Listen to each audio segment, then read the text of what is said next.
I come to win. You are not kidding. I saw a side of you that I'm afraid of. Hey, how are you? How you doing? That literally was his voice, and it didn't match at all. And he was like attractive, like this bigger guy. And he was like, hey, like, oh my God. Unblocked me like a year later. They always come back. And then they always was come like back. trying to follow me again on like social media. And I was like, oh no, bitch. Like, we've been there, done that. Like, we are not friends now.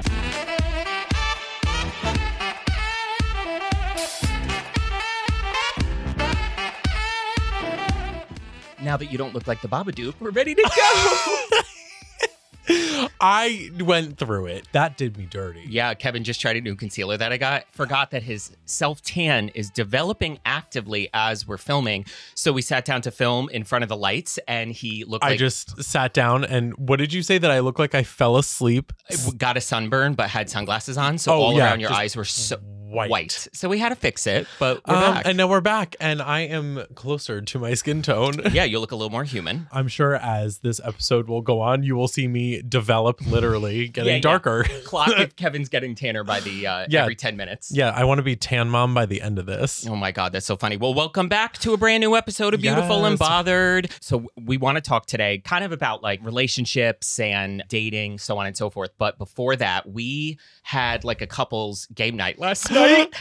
Okay. And we played Heads Up. I saw a different side of you. I come to win. You are not kidding. I saw a side of you that I'm afraid of. You better be. Like, if I am getting into any sport with you, like, or any kind of sport. Yeah. What sport Heads would we Up. get in? Ellen's Heads Up. Oh my God. Like, that was next level. Yeah. And I'm like, I will want to be on your team any day of the week. Thank God we were on the same team.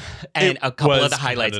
We did a music one, and I literally was giving the clues to you. You were guessing with the thing on your head, and it was music, and I literally just gay gasped, and you knew and started. And I rattled off. I was like, Just Dance, Poker Face, Bad Romance. And Bad Romance was and that was the clue. And that was... everyone died because I didn't even have to say anything. You didn't even have to sing a lyric. Nope. As soon as you gay gasped and clutched your pearls, I was like, it's Gaga, go. Yes. It was made for straight people, this game. Like, they're not going to know Joanne. Like, 100%. Yeah. Yes, of course it's going to be the biggest so I was ones. like, oh my God, what are the hits? Just Dance, Poker Face. Yeah. And then there was two moments that I was guessing with it on my forehead, and you were giving the clues.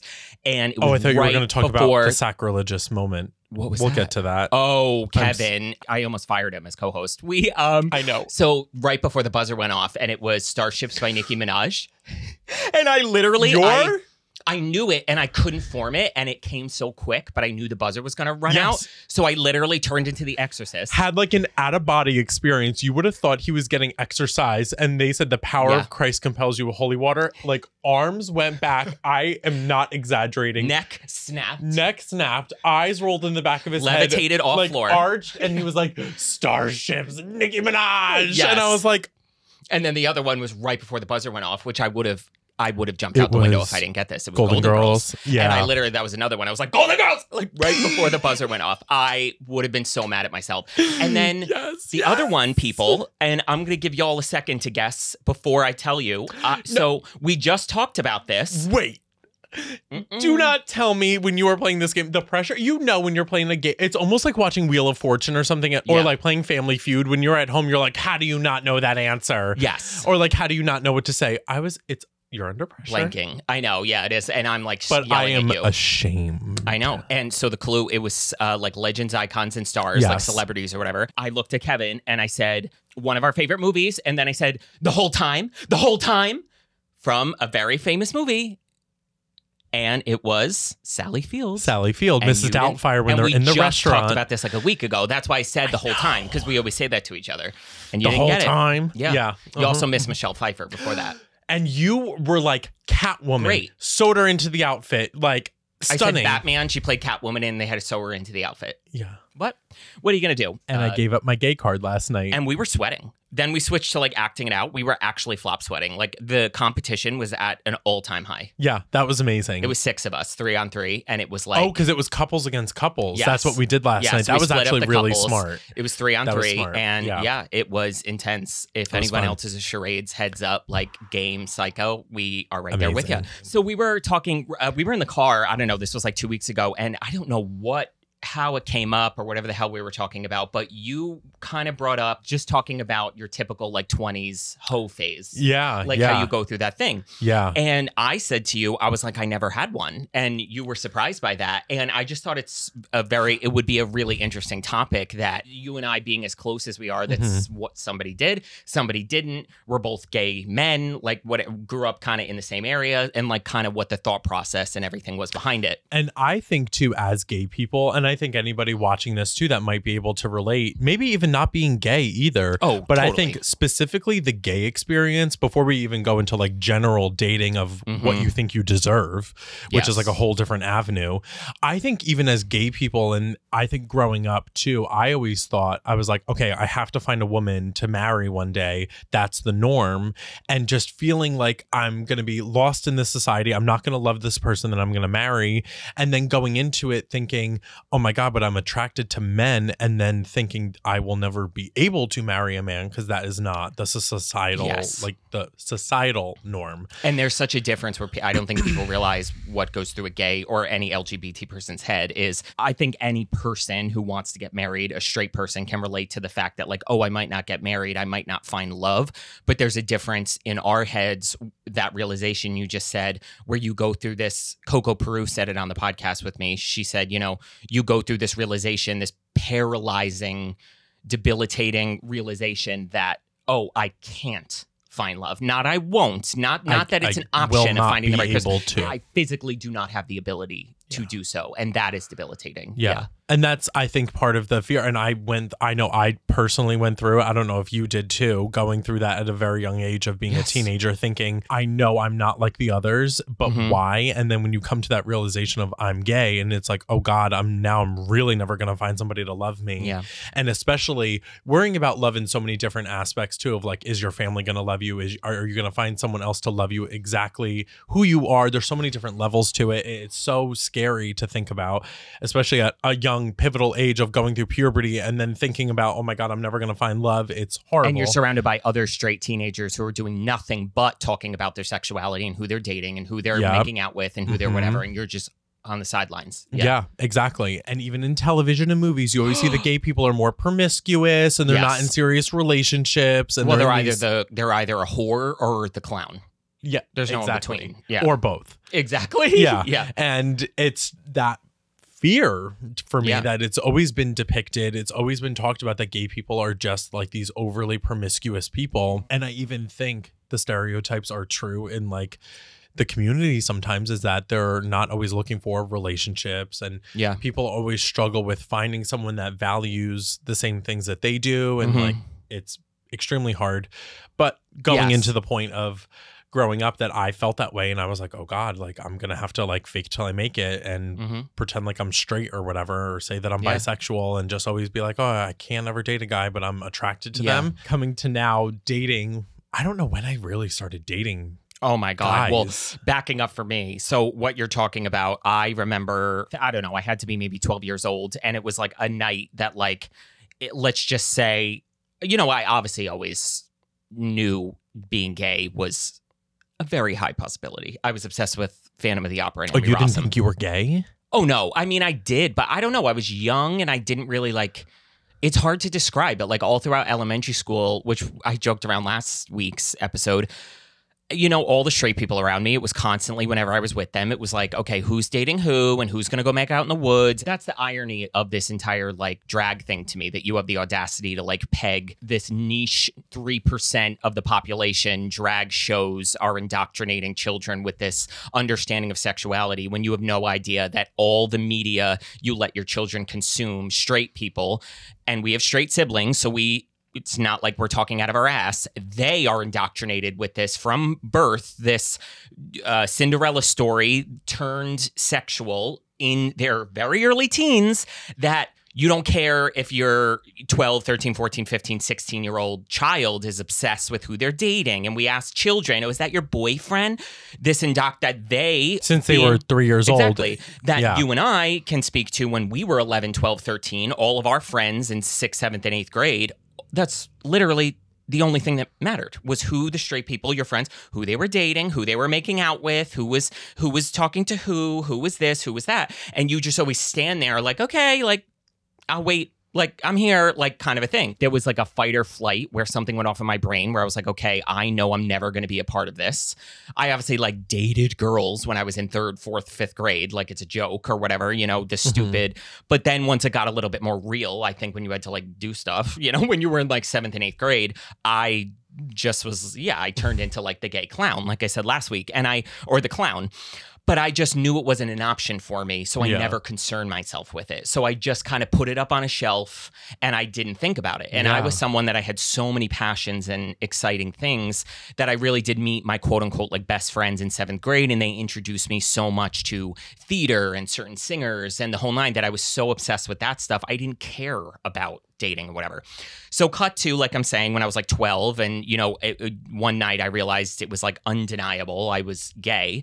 When I came to that realization, I remember distinctly that night I cried the minute it was like undeniable in my head because I just burst into tears because I had this realization. It was no longer avoidable. And I had this realization of like, fuck, my life is going to be so hard. Like, and it was like almost like a diagnosis. Like, and I just bawled my eyes out because I was like, well, this sucks. Like, because I knew what I was going to have to deal with going forward. Yeah. And it's not, it almost feels like I didn't sign up for this. Yeah. But now, like, looking back, just to make this extremely clear, I feel so lucky to be gay. Oh, I wouldn't. Yes. I wouldn't trade it for the world. No, I feel like the experiences that I get to have are like, you're in such a loving community for the most part, where you get to have these experiences with other gay people and connect with other gay people rarely. Yeah.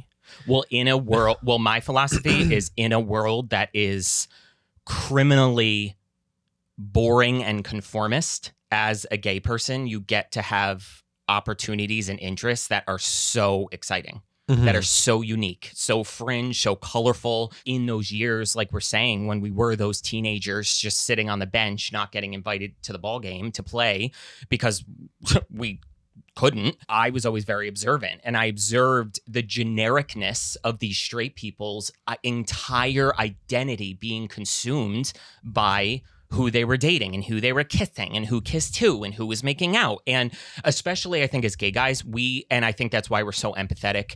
Me too. I have 2 older sisters. I always felt horrible for all my girlfriends in my life, like my friends who were girls, because obviously in the, 2000s, and I'm sure it gets worse going back, the girls got treated like shit by the guys, and just seeing almost like as a spectator, these young girls have their sense of self and their self-esteem and their confidence and their whatever developing right in front of my eyes based on this ridiculousness that was this adolescent obsession with romance and sexuality was crazy. So then when we get older as gay people, that doesn't go anywhere. We had all of those learning experiences and observations. So then when we start to date, I was so, and I think this goes into like the hoe phase thing, I was so cautious because I just was kind of turned off from the whole thing.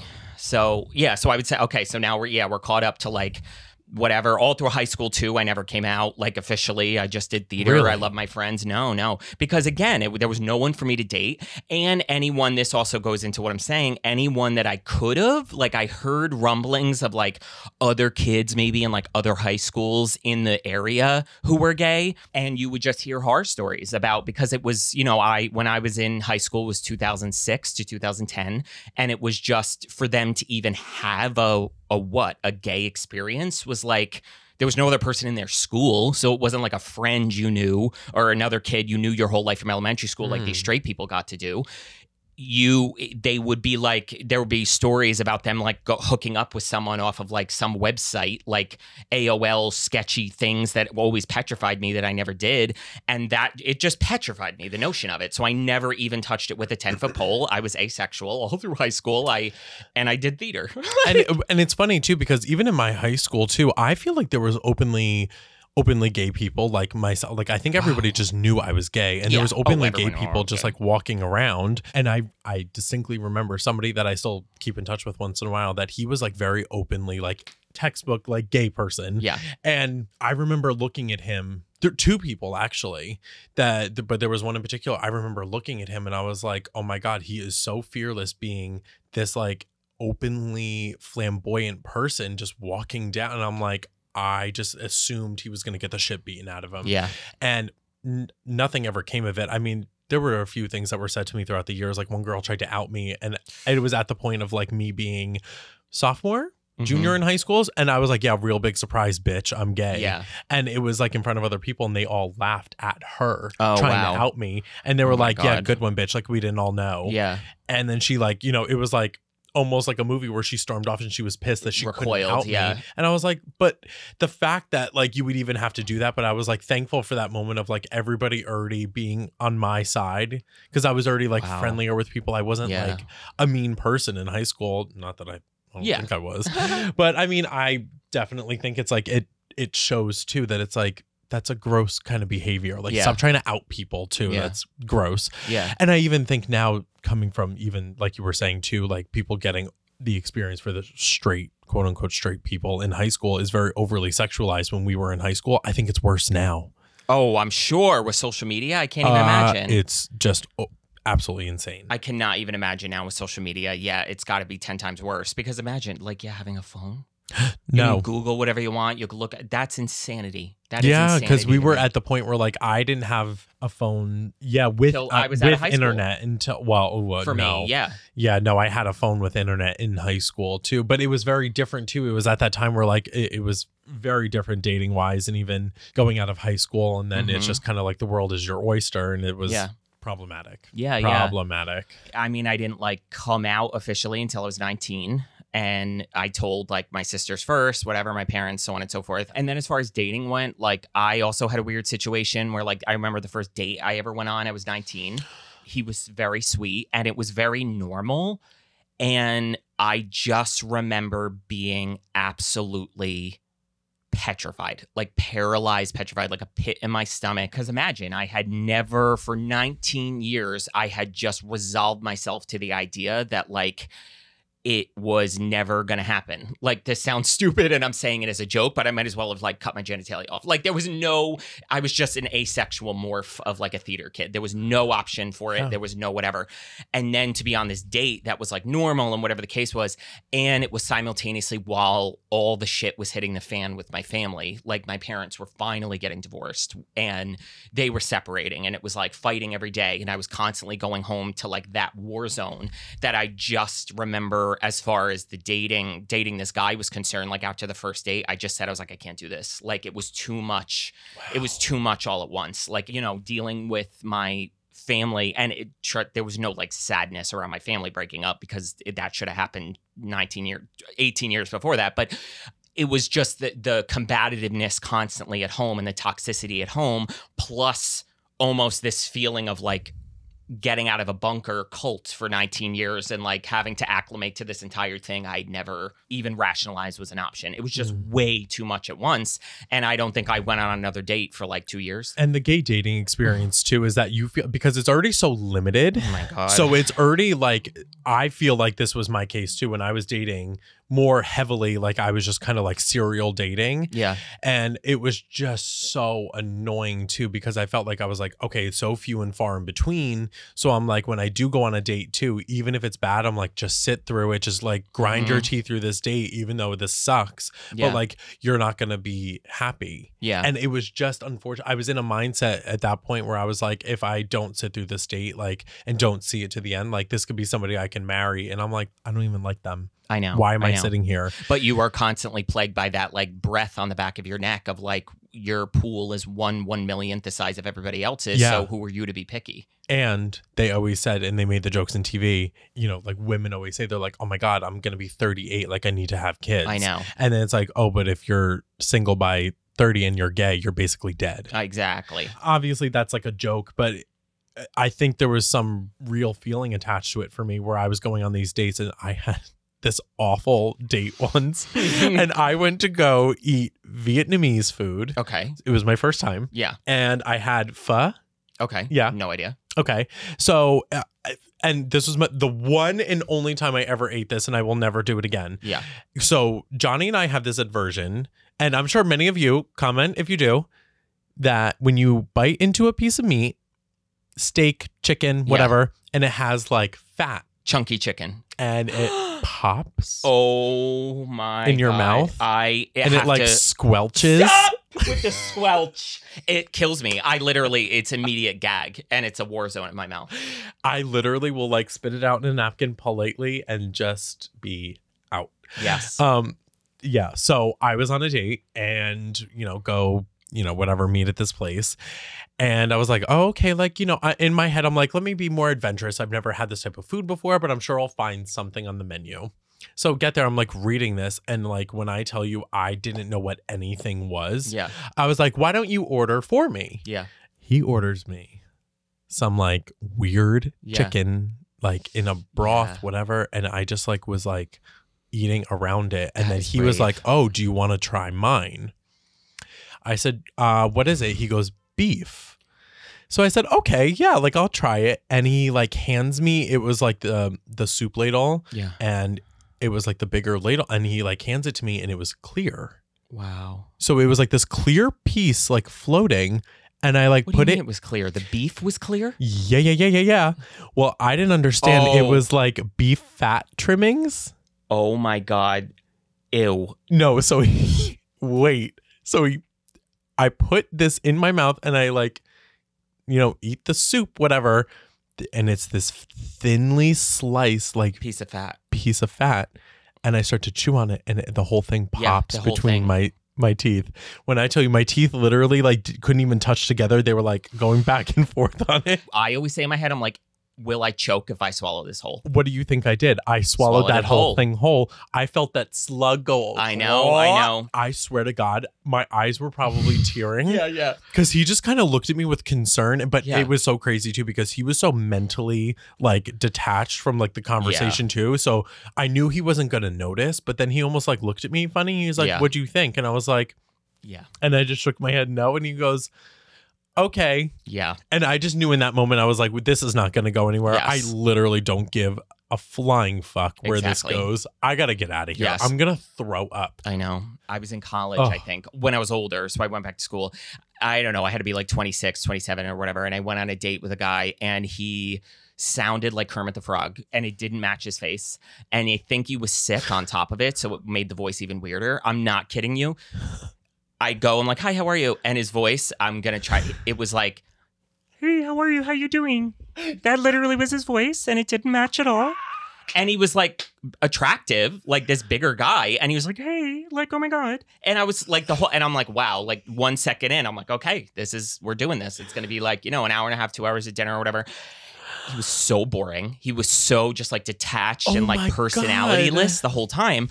So come to the end of the date, I'm like, oh, like, he can't be feeling this, like, because of how he was acting. Like, I was like, there's no way he's like into this. You know what I mean? So we leave and we're like, and it was in the city and we're like walking and I'm going to like, catch the train home. And I go to like say goodbye and I'm just going to hug him. Cause I'm like, I got the vibes. I'm like, this was nice. You weren't into this. Whatever, like your personality is you're kind of boring. I'm not really into it either. And I hug him. And then he makes like a weird comment that I like kind of couldn't make out because of his voice, along the lines of like, oh, I'm not like really sick anymore, if that's the reason, like, you're not kissing me.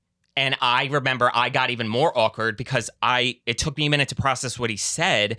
And I thought, like, kiss you? I'm like, you want what? Like, I'm like, there's no way anything about your body language, your interest, your personality in the past 2 hours did not indicate that you were into this to the point that you would want to kiss goodnight. So I was trying to do the like nice thing and just be like, okay, like, nice to meet you. Like, we tried kind of a thing. And I just was like, that was one of my first like bad dates that I was just like, what happened? Oh no, I wouldn't have been 26.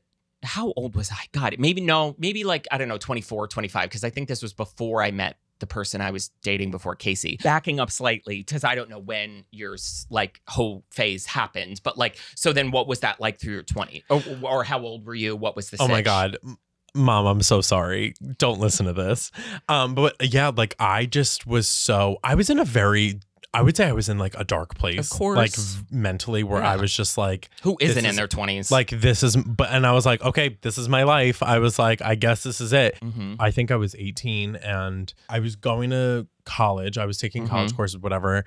And I had met somebody and like, we were like hooking up throughout like college and everything. And it just like every single time, no matter how gut wrenching the conversation was, I was just like, this is my life and this is what it is. And I was like, I always walked away from the experience like I feel so empty. Yeah. And more empty after each encounter. Yeah. And then it was just like revolving door of like people. And I was just like, that's the gay experience. But this is like what I was like almost in a way like formed to think. Yeah, and I was like, my mind was like gay Play-Doh. people to believe this because we don't have any representation. We don't have any example of love. We don't have any.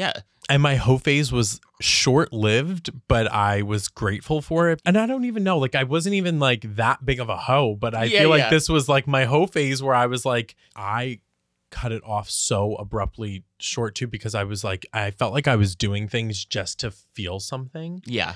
And that's where I was like, okay. Yeah. Like I wasn't resorting to like, you know, harming myself in a way, but in a way it almost felt like that to my soul and like my personality. And it came almost like I was coming at myself of like my character. I'm like, I'm hurting myself after each transaction is what it felt like. I was coming back and like leaving the experience feeling like a hooker. Yeah. And and that's what I felt. I felt used. I felt dirty. And I was like, oh. Yeah. But what did I do though? After every time I would go do it again. Oh, well, yeah. Yeah. And I was just like, I was mindlessly just like hooking up with people. Well, that's the power of loneliness. Loneliness will always outweigh Put those that on a feelings pillow. of regret. Yeah. Loneliness will always outweigh those feelings of regret. And after the regret wears off, because it's temporary or, you know, it can be more temporary than loneliness, the loneliness comes back and it makes you do those things. Yeah. And I will even say too, I don't even think this is like strictly a gay thing too, because I started to talk to one of my friends and she's straight. Yeah. And she said she was doing very much the same thing where she started to feel that too. And I was like, girl, we got to cut this shit out. I know. I was almost more like hopeful for her where I was on the sideline. I was like, you got this. Like, you don't have to do this, but I do. Yeah. And I said to myself at one point, I was like, I can't remember the last time that it happened, but I remember stopping myself and being like, this feels gross. Yeah. I don't like this. I feel like I'm not doing something that aligns with who I am and what I feel like I can offer the world. Yeah. And I need to take myself more seriously, knowing that I deserve more.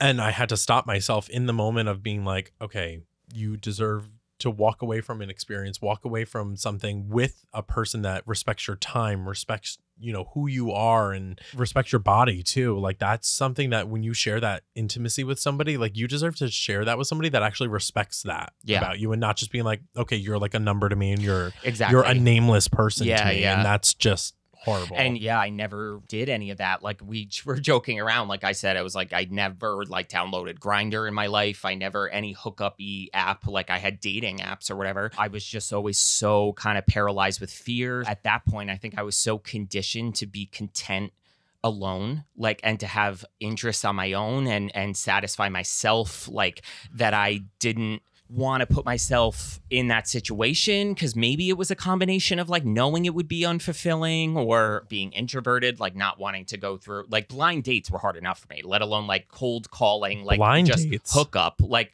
but by blind I even mean like dating app. Like I mean technically it's kind of blind. You've never physically met the person. Oh, okay, I get what you're saying. Okay, I was like, who set you up on a blind date? No, you're just showing up because everybody's different over text. Everybody's different on the app. Anyone can have a personality, and then you meet meet that was this guy who talked like Kermit the Frog, like the best personality. And then in person, I was like, did you hire someone to message me for the past like 2 weeks? Like they're a different person. It's very different, which also speaks to social media culture, how people represent themselves and how anyone can be a star. Anyone can be the smartest, the most personable, the biggest personality, the most entertaining behind a screen. But then you meet them in person and you're like, where the hell's that person go? Like 100%. Because it's a different animal. Yeah. So you'll be talking to somebody for 2 weeks and you meet this person. You're like, okay, I feel like we should already have a pretty good understanding of who we are as people. And then you meet them and you're like, okay, so this is a completely different person. Where, like, what the hell is going on? Totally. Do you have any other bad dates that you ever went on? I have. Oh my God. Unfortunately, there was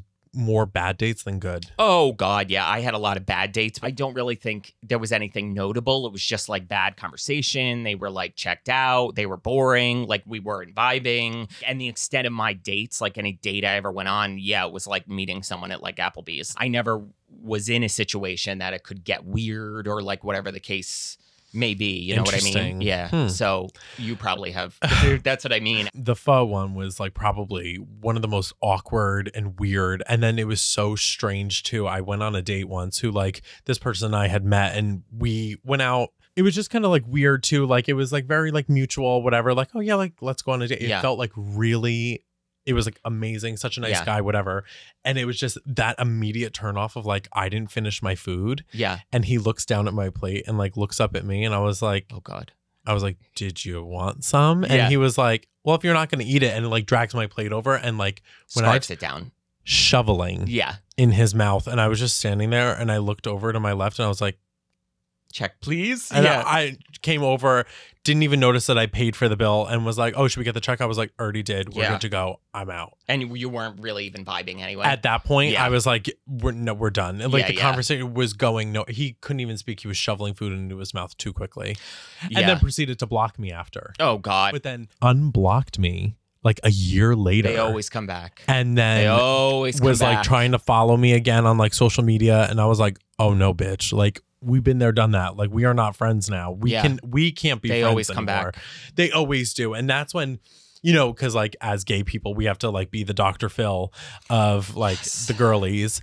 And I feel like always too, I always would say to my friends, I'm like, they will be back. Yes. They are idiots. And what they said was stupid, heat of the moment. They were an asshole. I was like, they'll be back. There was a couple people that I don't know if she knows this, but my one friend, we like put money on when this guy was going to like text her back. Yeah. And like come back to her. And it was like, I think a week after I said, I was like, yeah, I'm out fucking $20. It was like clockwork though. These guys would always come back. I mean, I went through the same thing, but it's like these people, he's never going to come back. It's never going to happen. I'm like, he'll be back. Why do you want them to? Yeah, like that's what is question. it like but again, that you want? That goes to self-esteem, confidence, insecurity, the whole nine. I know. It's so funny as we're talking about this. Like I thought I would remember more, and I'm genuinely like having this realization as we're sitting here. Like I like blacked it out. I genuinely can't remember like other than the one guy I dated for like a year, and then obviously Casey, my current fiance. Like I can't even picture a face of somebody because I blocked it out. Like, and this whole time in my life just was so weird for me.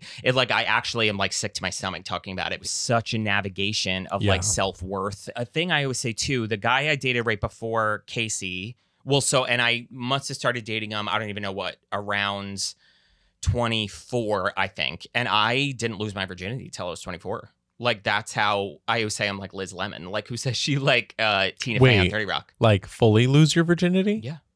Yeah. I didn't care. Wait, are we talking like gay virginity or virginity? I don't know what that means. Were you ever with a woman? No. Oh, really? Okay. Yeah, you were with a woman? Yeah. No, I was never with a woman. No, I knew. like, I knew too. Yeah. Oh, but see, mama doesn't do what she don't want to do. Like that was me. I was the kind of person that if I didn't want to do something and I knew something, no one could peer pressure me to do anything. I just was not. I didn't but that play was the day that I knew. Yeah, and that's the thing. It was that was almost the irony or like the joke you and I were having about the whole phase, because I was saying, I was like, there's times I maybe regret not doing it now that I'm older, but then I like talk to people who did, and I'm like, no, I don't. Like, no, I don't regret it, because it was so much floundering and figuring stuff out. And I do feel like all of those experiences did shape me into the person that I am today, that I learned not to take so much BS. Passes. And like, of course, but I'm not could saying I go my back? way was the right way to do no, it. but if I could go back and like drag myself out of situations, I would be like, let's go, whore. And I would like grab myself by the hair. I'd be like, come on. I think of that about my straight friends. I lost count of how many times my straight friends throughout my late teens and early 20s put themselves in such awful situations. That's what it was. So I never did it because I saw my closest girlfriends doing these things and just, you know, what the behavior straight people think is normal or turn a blind eye to and care about drag shows. And I just was baffled. I was like, oh my God, like I can't believe their society is pressuring them to think that getting themselves in these situations is okay. So that always gave me the wherewithal to just say like, I'm not going to do it. Like, cause I knew, like I said, no one ever would pressure me to get into it. And it's so funny. Like I told people that before and they're like, oh my God. And I don't care because I think that's amazing. That's such a big thing. I mean, first of all, I'm 31 years old. No one can make fun of me anymore. We're not like 3. But the reason that happens is because people don't talk about this stuff. They're not honest about it. And I couldn't care less. I was so happy about it because I waited till I was like old enough and in a mentality with someone that I ended up dating for a year after that. I didn't even feel comfortable in the sense of like sharing that with somebody else, like sharing that like intimate moment, especially with when I started to come out and with like being with a guy. I was like, if I'm going to do this with a guy, like it's going to be someone special and whatever. And, you know, of course, sometimes you make mistakes and it's like, okay, I wish I could go back and like not do this because it wasn't with somebody that respected me. Again, not respecting, you know, someone else's body is just ridiculous, and just feeling like you're being taken advantage of in a way. It's like, you know, I'm emotionally not ready for this. And it's like, okay, I'm walking away feeling like a little like gross. Yeah. Well, I think that was the thing is like by the time I did that with growing up with my family, like I had endured so many years of being so disrespected that I just never was going to put myself in a situation that's interesting and still won't, that anyone is going to disrespect me. I've spent so much of my life, and I still do, thinking about everybody else's feelings. I used to do it in lieu of my own. Now I can multitask and, you know, consider my own feelings and my own situation now that I'm grown.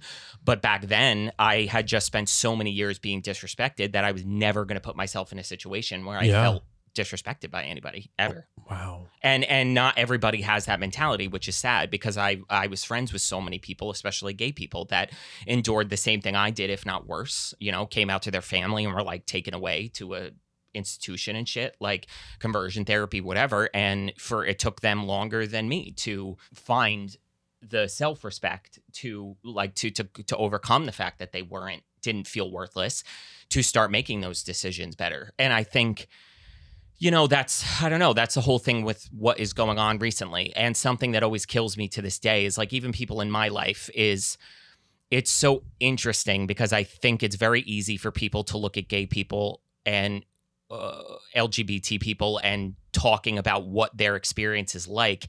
And there's almost this mentality like, like, why do you have to talk about it? Like, why, like, whatever, everybody this, everybody that goes through what they do. And there's this dismissiveness that almost, why are you allowed to infuse this so much with your identity?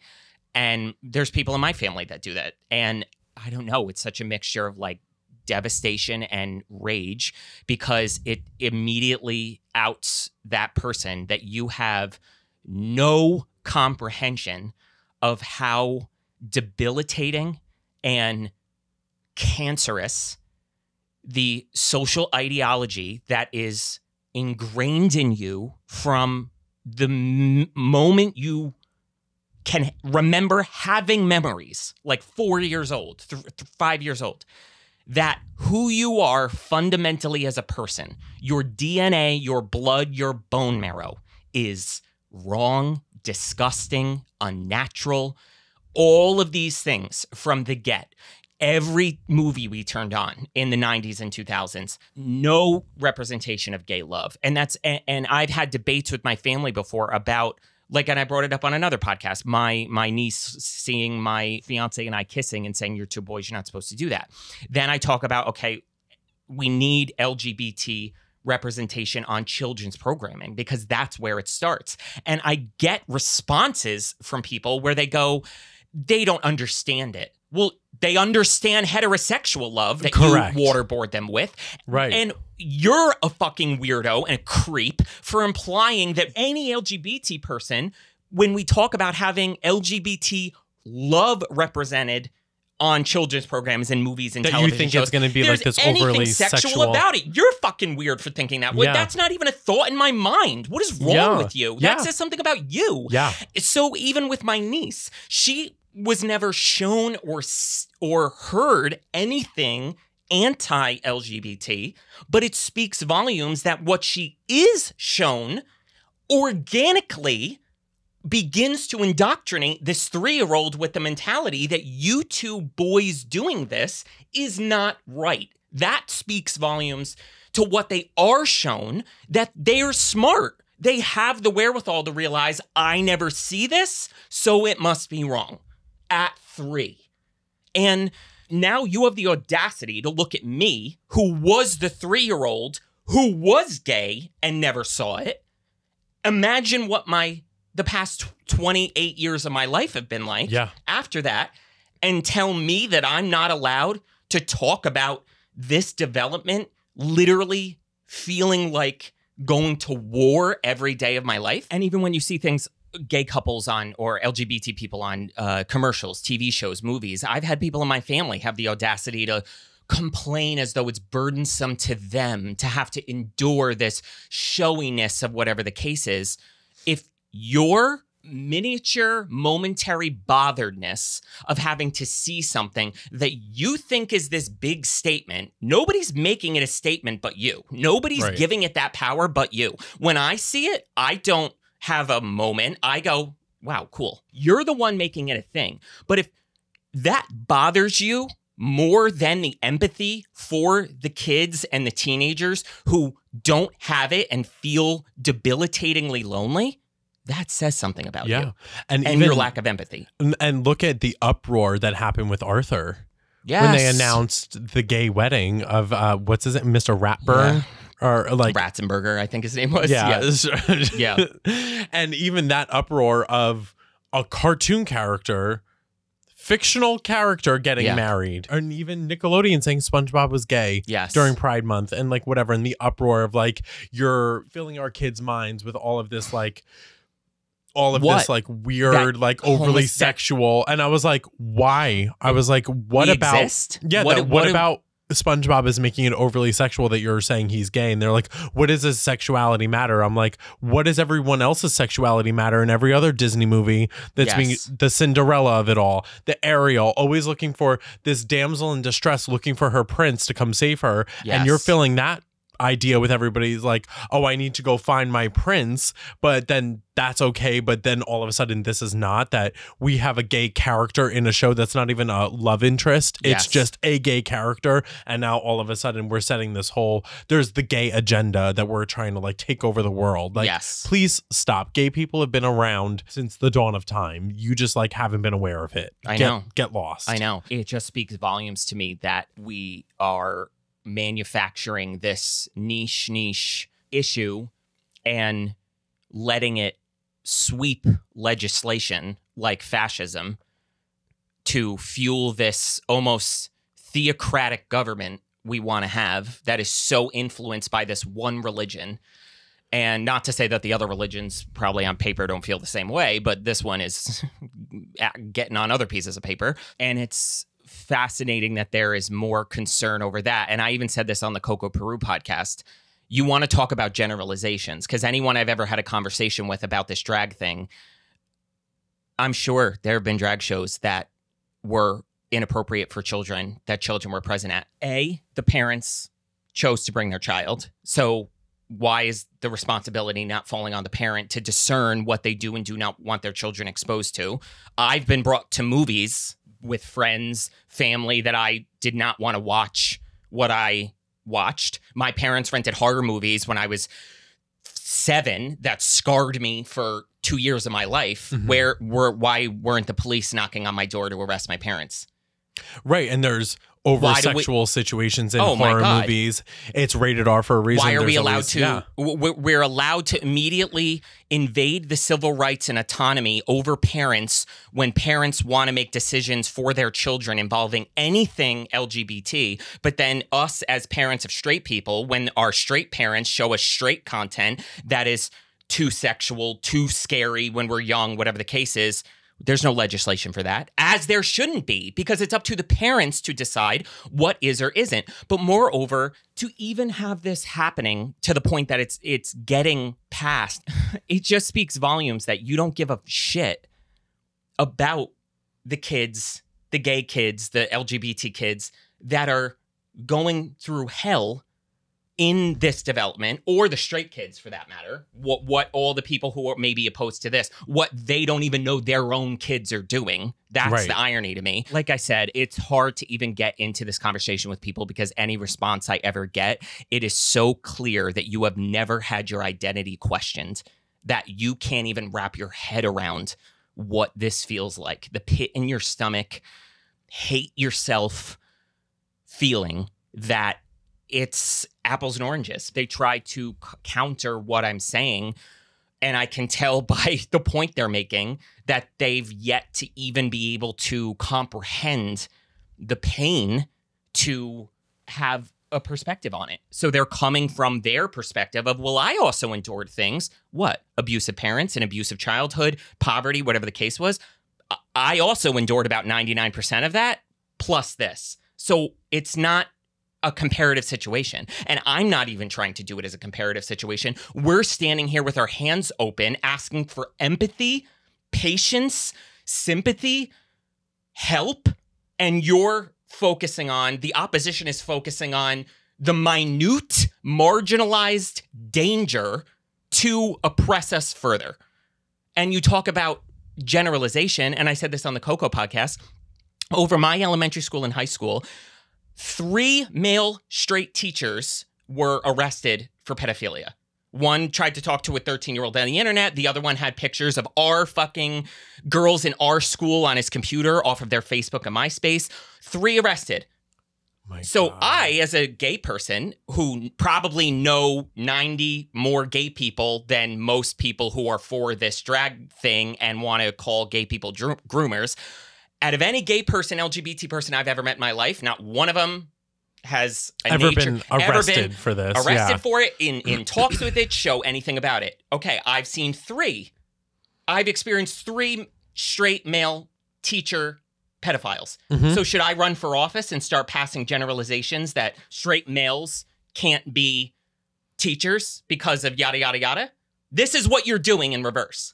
It's a way for you to funnel your you funnel your other feelings about homosexuality, gay people, LGBT people. You don't understand it, and it is easier for you, just like the elementary school people that bullied us. You don't understand it, so you're letting your fears and the unknown get the best of you to support these things, rather than taking the time to actually get to know the people you're trying to criminalize and finding out what the truth is. And it's just frustrating to me because, like, the reason I'm obviously aggravated about it is because, again, then you have people who have the audacity to say you shouldn't be angry.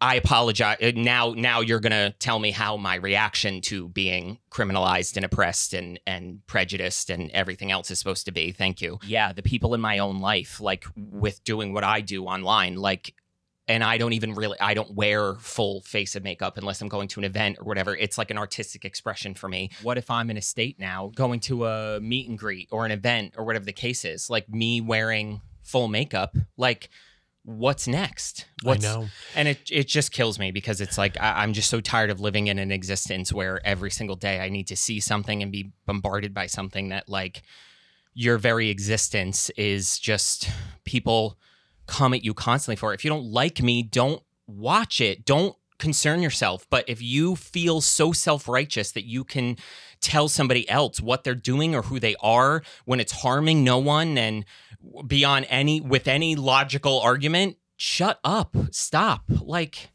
And I really would love to know, too, in the minds of the people that are for this legislation and everything like that, what do you think we are really doing? Like, what is like the root of this problem here? Like, are you just like a closeted homosexual? Like, it's just, they have a general disapproval based on whatever it is, cultural, religious, whatever the case may be, that they're funneling that hatred, disapproval, whatever the case is, through these things. Yeah.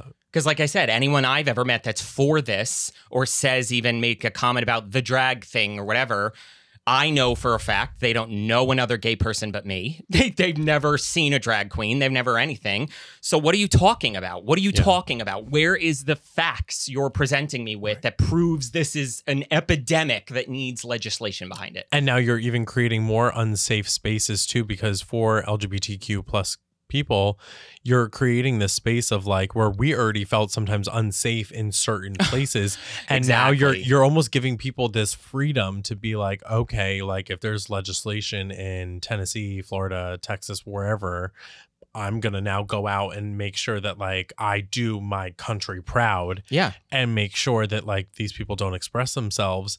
And now more than ever, drag queens were at the forefront of like, you know, throwing the brick essentially of like, you're not doing this to us and we're going to fight back. And now it's very funny to me that now even more than ever, you would think by now 2023 that we would be a little more progressive as a society. But here we are now where gay people are now feeling more attacked than ever, and queer people in general are feeling more attacked and unsafe than ever, where we can't go out of the house wearing makeup in Tennessee or Texas or wherever the case might be, wherever this is getting passed. And now it's like I have to add these states to the list, almost like countries where I know gay people are not able to express themselves. And now it's like in my own country, I can't even go to certain places feeling like I have to like look around like and look over my shoulder to see who's behind me that's like ready to attack. Yeah. And we're not allowed to be mad about it. No. If we get mad about it and talk about it too aggressively, then we're not making a good point, and we're whatever the case is. Yeah, we're the reason why. It's hatred, bigotry, and homophobia masquerading as nationalism. That's all it is. You made a perfect point. I don't even feel comfortable wearing a full face of makeup in New York City. I'm scared walking home from a Broadway show to the train, holding hands with my fiance that I've been with for 5.5 years, and now adding to the mix how many people were already prejudice and whatever the case is that could say something to us and we could be a victim of a hate crime. Now on the regular, you're letting these people and these politicians pass these laws, infecting the media airwaves with this unbacked up, unfact-checked rhetoric that is only bolstering them to do something. Now we need to be even more scared of everything. And if you haven't experienced that level of fear and your go-to is to just write it off, that it's not a big problem because you haven't experienced it, opposed to stopping and listening to someone you trust and having empathy for it, I don't know who fucking raised you. But let me tell you, I wasn't raised by people who taught me to do that, and yet I still developed the ability to do so. So there's no excuse. Well, and that's the thing, too. You could be raised a certain type of way, too. But when you reach a certain point in your life, like, you know, I was not raised that way to have hatred towards anybody. And I do think that it sometimes can go either way, too. Like, you could be raised with, you know, to love everybody, and you could turn out to be the most hateful person there is based on whatever kind of trauma you go through. But I think you could be raised to like be like, oh, don't accept this, don't accept that, it's this way or the highway. And, you know, like you just said too, you grew up and you formed your own thoughts and you formed your own opinions based on what you believe. And I think people like to throw the religion card around so much, and I'm like, I feel like there is no religion that creates this much hate. I do not believe that in my heart of hearts. There is no way that there is a religion that has told you to go out and be the most hateful person you can be towards a group of people. Show me in writing where it says that goes against everything, because it's just funny when the Bible conversation comes up. I'm like, nowhere does it ever say that like you are out to be this most hateful person. It's like love thy neighbor or whatever it is. Let alone the Bible has been rewritten by every king of England for the past 2,000 years to be politically driven, etc. The original text of the Bible at this point is not even close when it comes to this condemnation of what it originally was, which has been debunked by tons of people who people are going to tell me it hasn't because they're reacting and they're going to get their feelings hurt. And then it does also too cause this unspoken tension between, you know, now especially if anybody and has ever been like super religious, I'm like, oh God, they already hate me. Exactly. I'm like, here we go. And you would think, and that's exactly a point I was thinking is imagine if the way Catholicism is sweeping the country where we're losing separation between church and state, what if another religion that wasn't just condemning homosexuals, LGBT people? What if it was condemning women? What if it was if women weren't allowed to do this, show this, walk here, do that? If Christianity wasn't the religion sweeping the nation, and if it was another religion that affected you, you'd be okay with it? Right. It's a slippery fucking slope.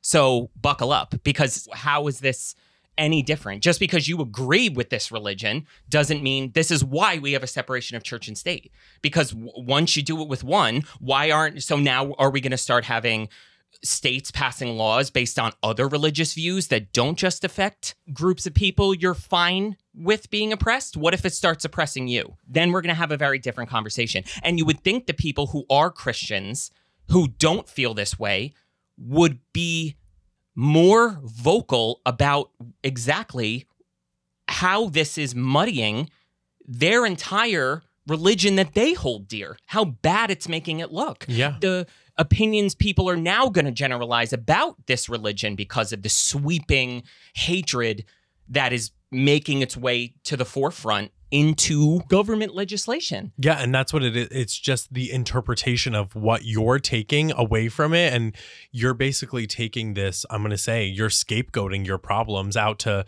be like, okay, who is like the common denominator right now? Who's like in the media the most? And it's like, okay, gay people, how can we make this their problem that, you know, they're the root of all these problems? And it's like, okay, great, let's use it like with religion, because assuming that a lot of gay people aren't religious either, like I think that's kind of shocking too, because I know a lot of people that are. Yeah. And it's always surprised me too, because I'm like, oh, you are? And I'm like, wow, that's kind of strange, isn't it? Now that I've gotten to know those people too, and it's like, it is kind of sad too that I've always made assumptions about them too. I'm like, well, are you like a self-hating gay that you like believe in all of these things? But homophobia and religion don't go hand in hand. Yes. It's when you make it the narrative and it plays to what you want to believe in, that's when it becomes like that weird gray line of like, you're making this your narrative of like, okay, this is what's being said about gay people for years, that it's like, oh, it's against our religion. But I'm like, it's not. There is no way, shape, or form. And then it's amazing too that two people can practice the same religion.